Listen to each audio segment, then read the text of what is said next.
మనం ఈ ప్రాసెస్ని మనం ఫాలో అవుతున్నాం.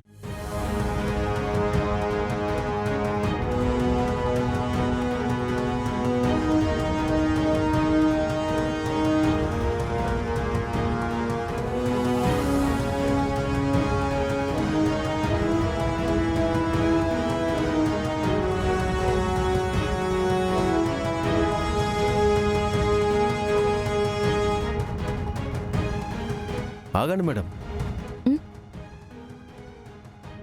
ఎవరు కావాలండి? మీ కంపెనీ బాస్ని కలవాలి. మా సార్ని కలవాలంటే అపాయింట్మెంట్ ఉండాలి మేడం.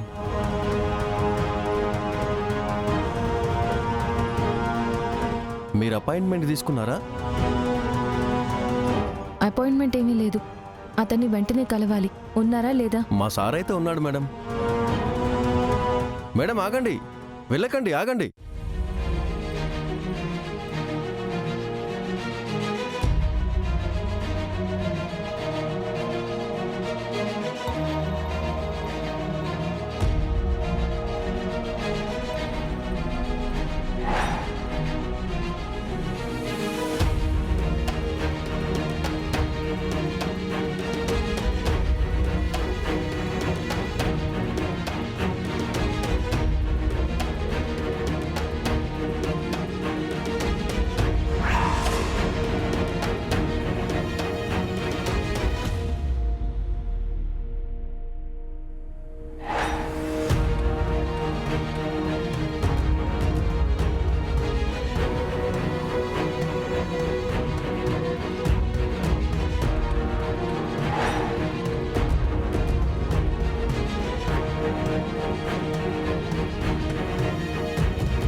ఇక్కడ బాస్ ఎవరు?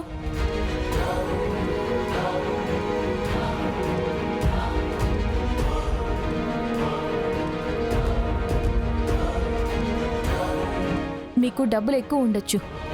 ఆ డబ్బు వల్ల వచ్చిన పొగరు కూడా ఎక్కువగానే ఉండొచ్చు. మీరు సహాయానికి వెల కడతారు. డబ్బులు ఇచ్చేస్తే మేం చేసిన సహాయం సరితూగుతుందని అనుకుంటారు. కానీ మీకు తెలియందేంటంటే డబ్బుతో కొనలేనివి కూడా కొన్ని ఉంటాయి. వాటి కోసం మీరెన్ని కోట్లు వెచ్చించినా సరే కొనలేరు.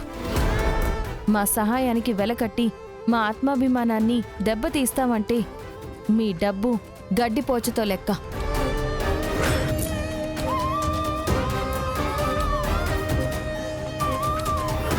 ఈ డబ్బులు మీ దగ్గరే ఉంచుకోండి. లక్షలు కాదు, కోట్లు ఇచ్చినా సరే మాలాంటి వాళ్ళ ఆత్మాభిమానాన్ని మీరు కొనలేరు. ఇంకెప్పుడు సహాయం చేసిన వాళ్ళకి ఇలా ముష్టి వేసి అవమానించకండి.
ఈ అమ్మాయి ఇక్కడుందా? వెంటనే వెళ్ళి అంబిక గారికి, సుభాష్ గారికి చెప్పాలి.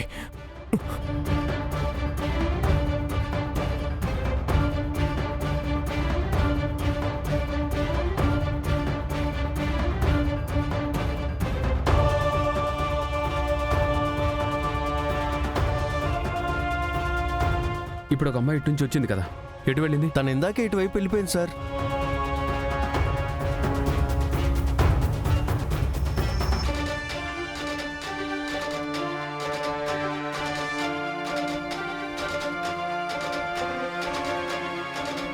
తనది కనకం గొంతులానే ఉంది, కానీ తను కనకం కాదు.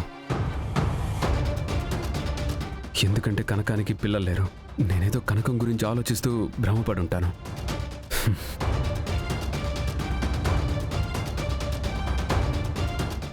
అన్నా అన్నా అన్నా, రేయ్, ఇక్కడికి ఎందుకు వచ్చావురా నువ్వు?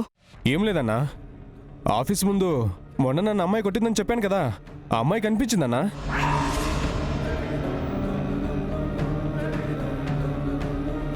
ఆ అమ్మాయి కనపడిందా? అవునన్నా. పద, నేను కూడా వస్తాను. వెంటనే అమ్మాయిని పట్టుకుందాం. సరే పదంబిక.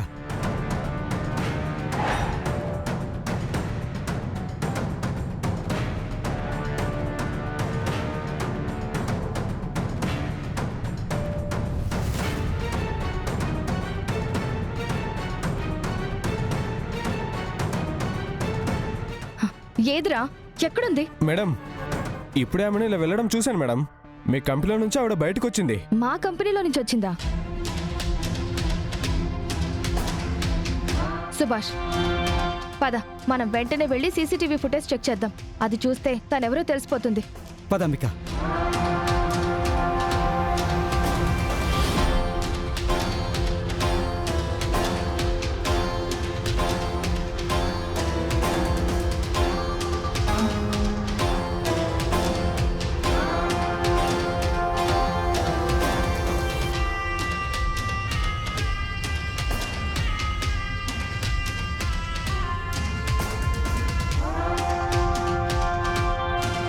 మేడం, ఆ అమ్మాయి మేడం.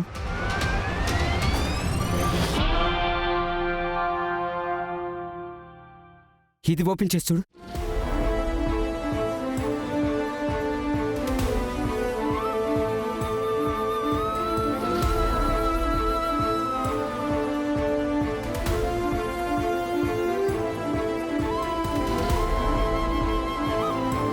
ఛే! ఈ సీసీటీవీ కెమెరాలో కూడా అమ్మాయి సరిగ్గా కనిపించడం లేదు. ఎవరు తను? సుభాష్, తనని మాత్రం వదలకూడదు. ఎలాగైనా దాన్ని ఫైండ్ అవుట్ చేయండి.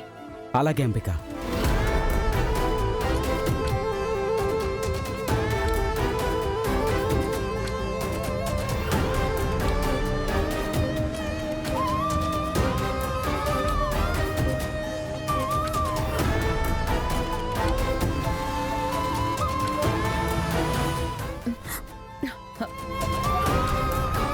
ఏమైంది సహస్రా?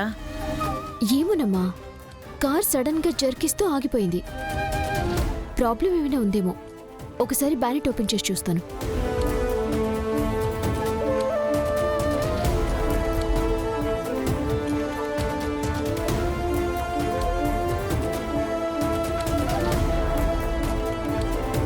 ఏ పద్దు, కార్ ప్రాబ్లం అంటే అర్థం కాదా?